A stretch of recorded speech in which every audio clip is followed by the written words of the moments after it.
Welcome back. It's our final segment this morning talking about legislation here in Tennessee. You see on the screen, I'm looking at the screen over there, transgender bathroom bill and how that will apply in our schools and where it goes. With us talking about it today is Marisa Richmond. She's with the Tennessee Transgender Political Coalition. Thanks for coming on. She's against the bill. Susan Lynn, representative in the House side, is in support of it. Wasn't able to join us this morning. We can take your phone calls if you'd like as well, 737-7587. I was asking her a question, just as this evolves, how does it play out if there is a transgender, female like yourself that wants to play in the WNBA? I don't know of anybody who's made it that far. But would they give them an unfair advantage? For starters, anybody who takes estrogens to transition from male to female, they're going to lose some muscle mass and some body mass. But they don't all have to take estrogen. Yes. They could choose not to. Yeah, well, there are some trans female athletes, most notably Fallon Fox, who's in whatever, that mixed martial arts. Yeah, right, thank you. Right, It's early in the morning. So she is competing, although she was never able to get a fight with Ronda Rousey, although she kept trying. Is it Holly Holm who beat Ronda Rousey? Holly Holm just got knocked out this weekend, as a matter of fact. Okay. So see, I don't even pay attention to that. But I know Fallon Fox has been trying to get a championship bout, but some people won't fight her. And so, so we do have some. We, of course, have others, trans men, who are trying to play, but they start their lives as women, and so maybe they have less muscle mass, less height. But there are a handful, and both the NCAA and the state of Minnesota have policies that are trans inclusive. And I should note that with the NCAA, that a couple of conferences, including Conference USA, which includes both MTSU and Western Kentucky, have said that they have a trans-inclusive policy, and also the roller derby, the women's roller derby league, and Nashville Roller Girls right here is part of that league, and there's several other teams across the state of Tennessee, and several of those teams have trans women, and even there's the women's football leagues, or I think there are two of them, and the Chattanooga team has had trans women on their team. I don't think they ever won the league title. So, there's this belief that trans women in particular will move in and take over women's sports, but that hasn't happened anywhere yet. Okay, just bring it up. And Renee Richards was the most famous, and she never won U.S. Open. No, that's right.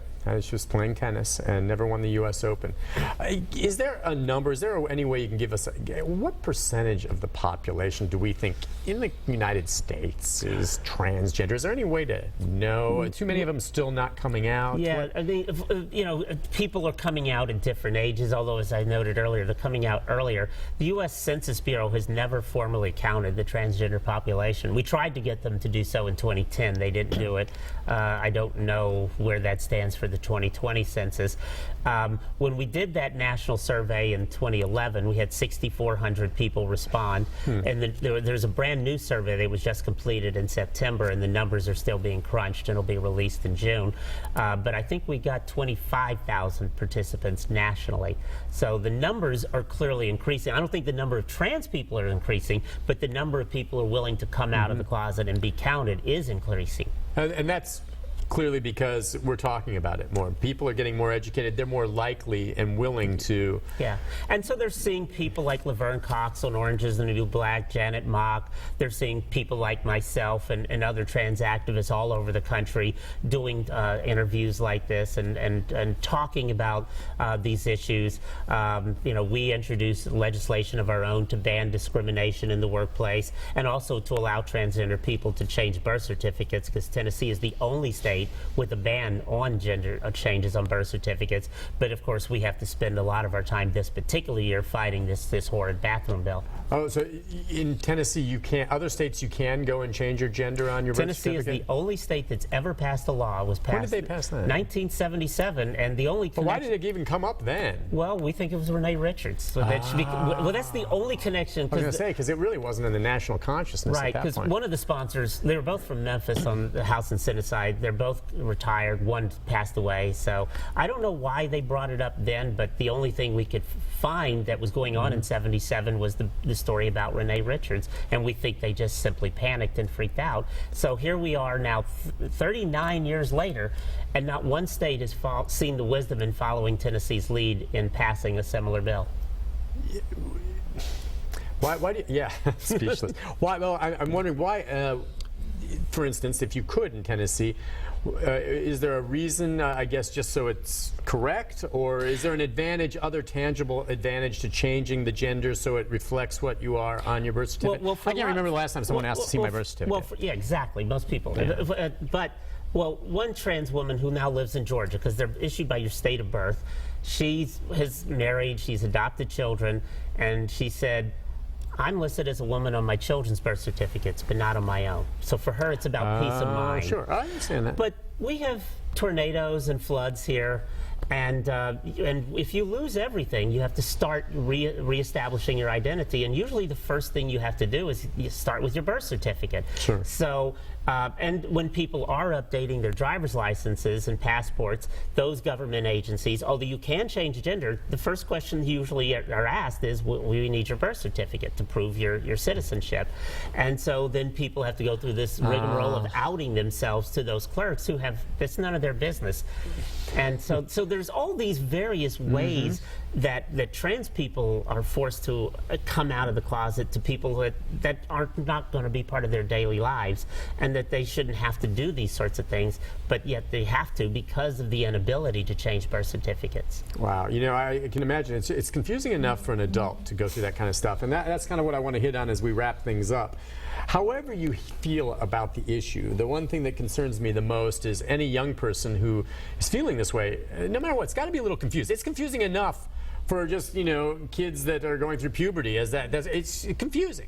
Someone going through transgender and they don't know who to talk to or whatever, it's got to be, and you don't wish harm on anyone. And aside from being attacked by others maybe, it also can be a higher suicide rate. You said that. I just want to touch on that. So transgender students have a higher rate of suicide than others?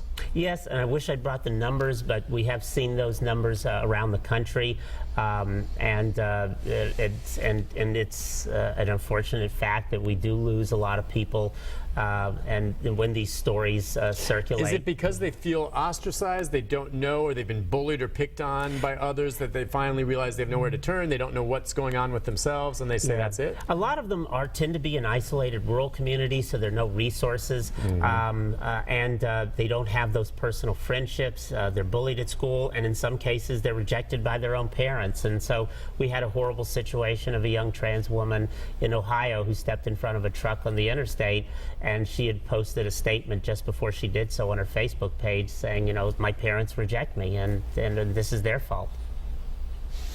Okay, so, and the fear here is if legislation like this passes, tangibly spell out, if it passes, how will this create more discrimination against? Well, again, it would basically create a legal system that would, in effect, authorize harassment of people who don't conform to gender norms, gender stereotypes, that people would thus be able to pick on a person and say, well, you can't use this bathroom till you produce your birth certificate, blah, blah, blah. And this sort of bullying and harassment and maybe even physical assaults, people starting to push or hit people trying to use a restroom, saying, look, I've got to go. You know, I mean, we've all been at that moment where we all said, look, I've got to go, get out of my way. Yeah.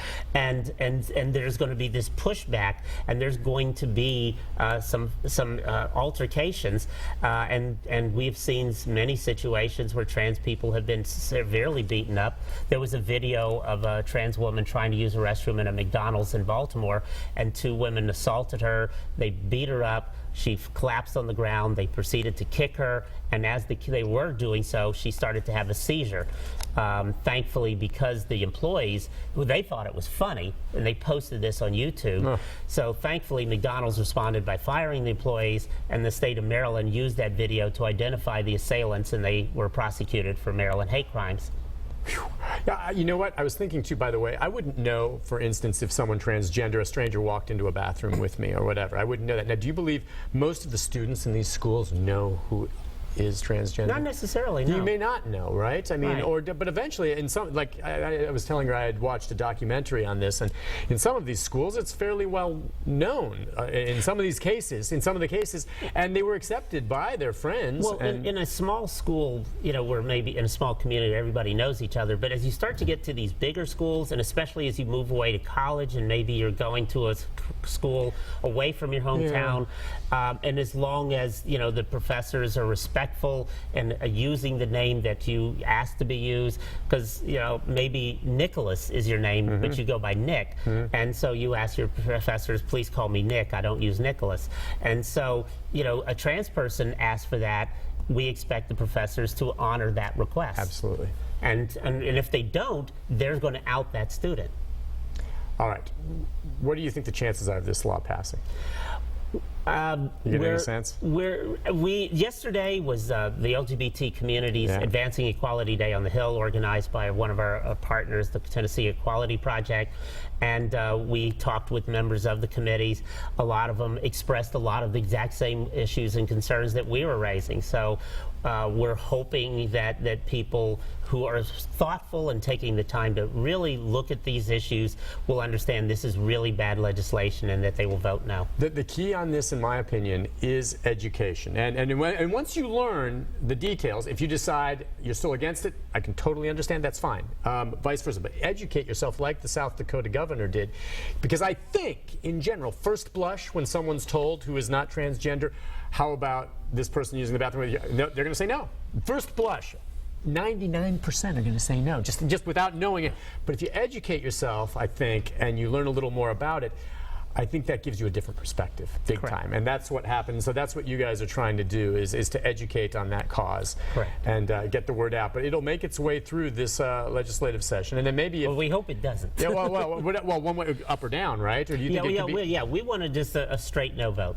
A straight no vote, but that'll take a while before they get to that, right? Tuesday afternoon is when it is rescheduled in the House subcommittee. It might be on the Senate committee next week. We've been talking to the senators on the Senate Education Committee, educating them as well about the bill, but it has not, at least as of this morning, it has not yet been put on notice for next week. And real quick, in general, maybe not all, in general, real quick, school administrators, have they lobbied one way or the other?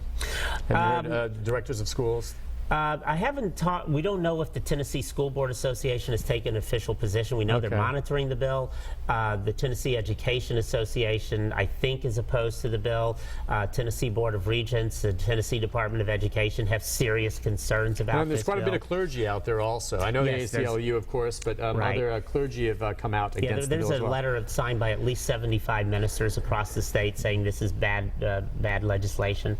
Very, very interesting. Marissa, thank you very much for coming on. Thank you. Pleasure is an education is what it was. Thank you. Thank you much. We'll take a break, be back with a programming note about tomorrow, wrapping things up right after this. Stay with us.